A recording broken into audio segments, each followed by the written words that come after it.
Jackson actually blew up his car in Winslow, Arizona. He was in. We were very much into going to the desert was a big thing in '71 and '72. This was something we did every couple of months. And Jackson bought he bought some kind of old jalopy that looked real cool and packed it all up and headed out towards Arizona and just started driving east into the southwest, and it blew up in Winslow, Arizona. A lot of people get stranded there. It's famous for that. It's something about the Chinese people. There's just a bunch of Chinese restaurants there, really, and a couple of truck stops in Winslow, Arizona. The thing about hitchhiking actually happened. I was actually stranded in Santa Maria, California, and girls and guys with girls and girls with girls would just pull onto the entrance of this freeway and just slow down long enough to look at me and then keep on going. This happened for about 8 hours one night, trying to get back from San Francisco to L.A. hitchhiking. And, so that's where the hitchhiking image. We were talking about breakdowns, Jackson and I both. What's happened when you've been stranded places and such. The second verse. Okay. The second album, Jackson also said something about he recommended that you two should call yourselves Doolin Dalton at one stage. Was that? We thought that would be a band of desperados. I don't know, maybe he did suggest that at one time, but Who, me and you? yeah, I don't know. I think he just said something to the effect that after we wrote the Desperado album, he just said, "You guys are those guys," or something like that. You know, one of you guys is Doolin, and the other one is Dalton, or something. I don't know. He was just making a metaphor or something. I see. We never intended any of it that way. Right. More historical. Were there some songs that appeared on the Border that were going to be on Desperado? Yeah, James Dean. Originally, when we first got all in the room and got crazy and started talking about this whole outlaw thing, we had actually thought of an album that might be the story of many different desperados in different periods of time, and Doolin Dalton would have just been one song in a series. James Dean would have been another one. We started both of those songs on the same evening. My Man, perhaps? No. Graham was still alive, so that wasn't that wasn't to be written at that time. I'm trying to think if there isn't another one. It might come to me. On the Border, perhaps? No. What are we? He's asking me what other songs we thought would be on that. You know, there were a couple other songs started during the Desperado album that didn't get on record until On the Border. Well, some of those got scrapped. Yeah. There are fragments of those probably over at the Olympic or somewhere. But like I was saying, we originally thought about having it be all different kinds of desperados. We'd have probably written a gangster song about, Babyface Nelson or something. I don't know. Yeah, but it ultimately turned out to be Desperado. And we saved James Dean. We liked that all along and figured we'll use that next time. Sure. You made the second album really quickly after the first one. Was that a conscious decision? Let's get all this done quickly and... Well, we made our albums fast, but we didn't make them in rapid succession. There was still a year between our first album and our second album. It just happened that our first album took us 3.5 weeks to do, and Desperado took us 4 weeks to do. Well, they were released much closer than that here, I think. Well, maybe I think probably perhaps because we didn't have a simultaneous release of the first Eagles album, and it may not have been released in London for 4 or 5 months or something. Yeah. That's the only reason I could think of for that, John, because it was definitely... We rehearsed a lot for the Desperado album. We actually recorded a lot of the songs at a small studio in the San Fernando Valley, just for experimentation's sake before we came over here and recorded it. So we were well prepared for that one. Glyn Johns just wanted you to come over here once more. Yeah. I mean, how did you feel about it? Well, mixed emotions. It was like I liked coming to London, but I didn't like working in London myself. I felt, just to go to the studio every day for 12 hours then made think, I always felt I was missing something here. I wasn't getting the essence of London. I was just coming here and then going to work. That would have been, plus the fact that it seemed kind of absurd for four individuals to travel 10,000 miles one way maybe when one individual could travel the other. But Glenn liked Olympic Studios, and Glenn liked working in the English studios, and I, considering what I knew about making records at that time, I thought that our underlying feeling about it was if this is where he likes to record, we should come here. For the next album, of course, he only recorded a couple of tracks. Was it your reluctance to come back one more time that made you decide to perhaps change producer? Well, it was a lot of things. That was only a part of it, yeah. There was that, plus a little inner turmoil within the band and pressure from different places, and it was a culmination of a lot of things. People say that there are at least 2 songs on The Border about Graham Parsons, and obviously My Man is one of them. Is the other one Good Day in Hell? That's right. There wasn't a third, was there? Because somebody once came up with 3. Well, I think you could... Go ahead, Don. Actually, My Man was... Bernie originally started writing the song about Dwayne Allman, because he and Dwayne used to be friends, and every time Dwayne would see him, he would say, "Hey, my man," And so that's where that originally came from, and then Graham died and sort of got written into the thing as well. And yeah, it's really both. That song's really to both of them. To both of them, yeah.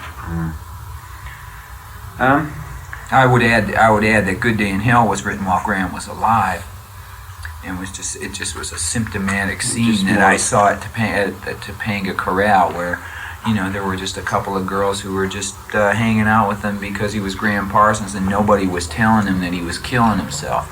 Nobody was a good enough friend of his to sit him down and say, "Hey, you're very talented, and you're going to waste here. Why don't you change your way of living and give us all a break?" You said that on the first album that you hadn't got a lot of songs, but on this third album you've also used several other people's songs, like Paul Kraft. He's the guy in the Seldom Seen, isn't he? Yeah. How did you come to meet him? Because it's a long way away, Washington. We didn't actually meet him to record the song. Bernie had a tape with the Osborne brothers, as in Killer Bluegrass. And he played. The Osborne brothers had a tape of Midnight Flyer, of which ours is a derivative, although not entirely the same. So that's where we actually heard the song. So there was no connection between Paul Kraft and you at all, because not until then. But then we met him after that, and he turned out to be a really nice guy. And of course, Linda Ronstadt, unknowing to me, had also met him and was interested. She did "Blowing Away." Yeah. Beautiful song. Right. Yeah.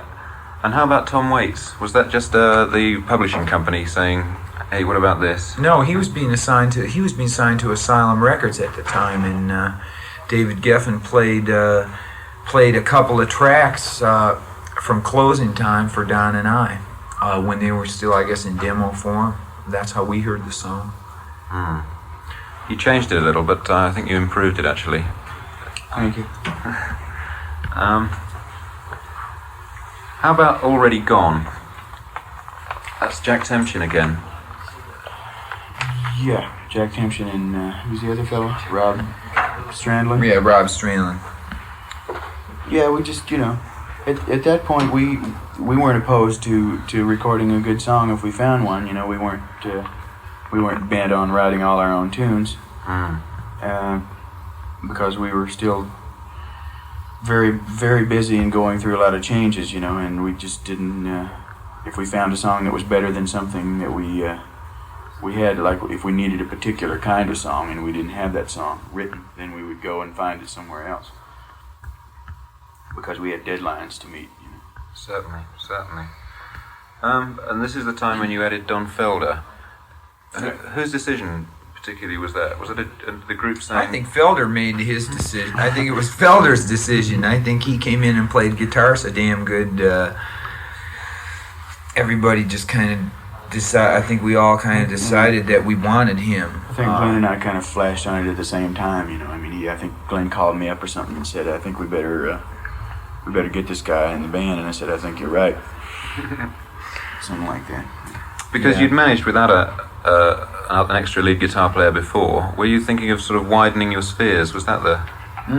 Well, the biggest problem that we had was that we couldn't do double guitar solos and still have a rhythm instrument. We were left with bass and drums, which meant either that Don and Randy would have to play in kind of a Cream-style trio, busy-oriented rhythm section in order to do double guitar work, and none of us really wanted to do that. We liked to backbeat all the time, and lots of it.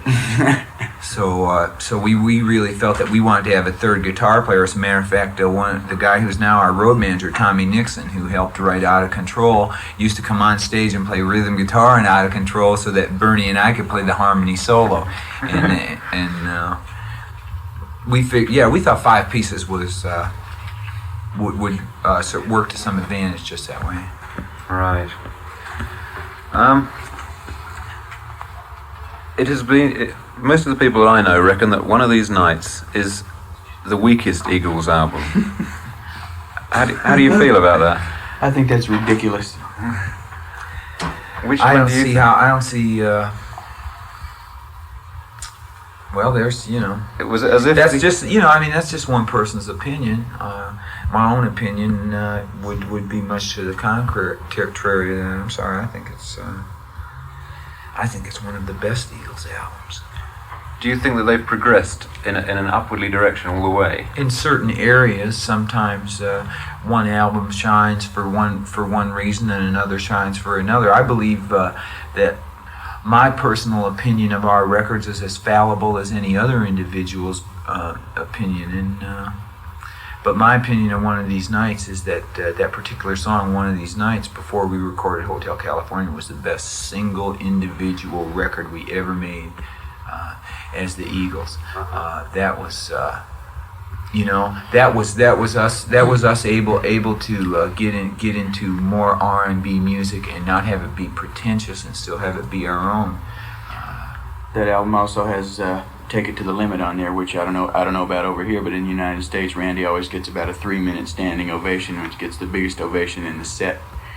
So there you go. Also, Lion Eyes was one of the first songs where people started relating to us as storytellers. So I don't see how anybody could think that was a weak album. Well, perhaps it's Journey of the Sorcerer that makes them think that, because it seemed out of context with the rest of the album. That's a possibility. Of course, there there are maybe 1 or 2 songs on every album that I think we've created a monster for ourselves because we've always tried to make as many of the songs as possible good songs. I mean, most albums that I get anyway have about 1 or 2 good songs on them, and the rest of it is crap. And we've tried very hard to put as many good songs. I mean, we got a lot of letters to that effect, especially about Desperado and On the Border albums, that people said they could listen to the whole album all the way through and didn't have to skip any cuts. Right. Were the rest of you on Journey of the Sorcerer? Yeah, we all played. Randy played bass, Don played drums, I played acoustic guitar, Bernie played banjo. You played electric piano. No, on Journey of the Sorcerer I played acoustic guitar, and Felder played all of the Martin Denny Echoplex kind of whoop, whoop, whoop, whoop. One of these nights, those songs, Journey of the Sorcerer and I Wish You Peace, were Bernie's songs, and he wanted to do those songs, so he did those songs. Yes, they don't exactly fit with the rest of the record, it sounds like to me. But well, that's not for us to answer. No, absolutely. Am I right in thinking that Hollywood Waltz was some kind of precursor of Hotel California? Absolutely. Yeah, sure. That was the first. I think that was the first time Henley and I were living up on the top of this hill, where we actually had a 360-degree view of L.A. and we were rehearsing up there, and we were riding up there. We had big bay windows where we could see the lights sparkling in the city while we were writing One of These Nights, and we we found while we were up there that we were looking at the smoggiest, most ugly days up there, but that we were also looking at some nights when all the lights were on and stuff. It was the most exciting. It was a great vision to look out the window and see all the lights of the city. You see the ocean. On clear days, we could see Santa Barbara. Some days we could see 27 miles, and some days we could see, we couldn't see at 27 feet, and. We started actually just discussing our romantic relationship with LA about at that point. There's a certain thing. It's been going on for quite a while now. It's some people. Some people go around bad mouthing LA all the time, even though they live there. It's considered very chic to say how rotten it is and how crummy it is, and it really doesn't make it. And someday I'm going to get out of here. That's the key line. Most people there are saying, I'm here until I make my fortune, and then I'm going to move away and be happy. And then they make their fortune and decide that it's not so bad after all.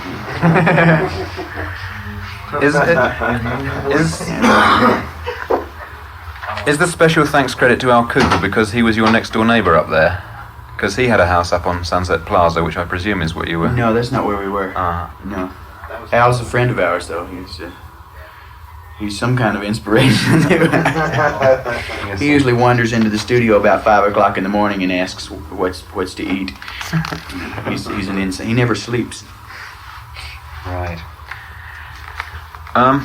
After Bernie left, did you consider getting anybody else before Joe, or was he an immediate, obvious choice? Neither. We were even doing some stuff with Walsh before Bernie left, and everybody foresaw down the line an eventual departure by Bernie, and it was in the back of everybody's mind of what to do, and would we continue 4-piece or add a 5th piece. And in the meantime, Walsh had been around and jammed with us, even at London here when we played Wembley Stadium, and he and I had done a live project, that live record at Dodger Stadium, and a few other things had been going on, and that relationship had been developing. So when it reached a point where Bernie finally made his last commitment, the obvious, most logical choice that had naturally progressed to that point was Joe, and there he was, and it just seemed to kind of like all other little branches of the tree just grow into the scene. Right. Here he was. We gave it a lot of careful consideration, I mean, we looked around and there wasn't anybody else. There was nobody. And so that's the way it happened. There was an incredibly long gap between one of these